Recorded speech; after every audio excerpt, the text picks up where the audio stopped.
ये देखो हमारे तोते जैतून का तेल पी रही है। ठीक है, इनको ये बहुत पसंद है। पता नहीं ये 1 घंटे से बोतल के पीछे लगे हुए थे। फिर मैंने खोल के इसको देना शुरू कर दिया कि पी लो ये। इनको बहुत शौक है। अब ये पता नहीं है ये इनके सेहत के लिए अच्छा है या बुरा है, लेकिन इनको पीने का शौक था, मैंने इनको पिला दिया अभी। हम्म,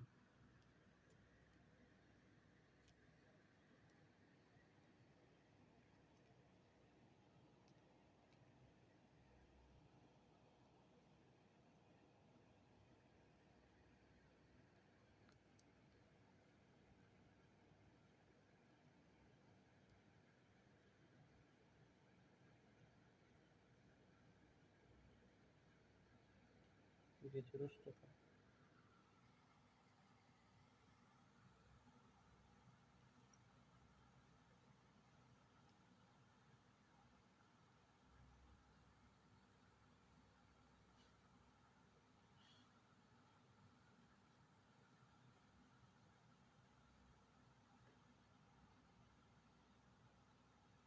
ये बस के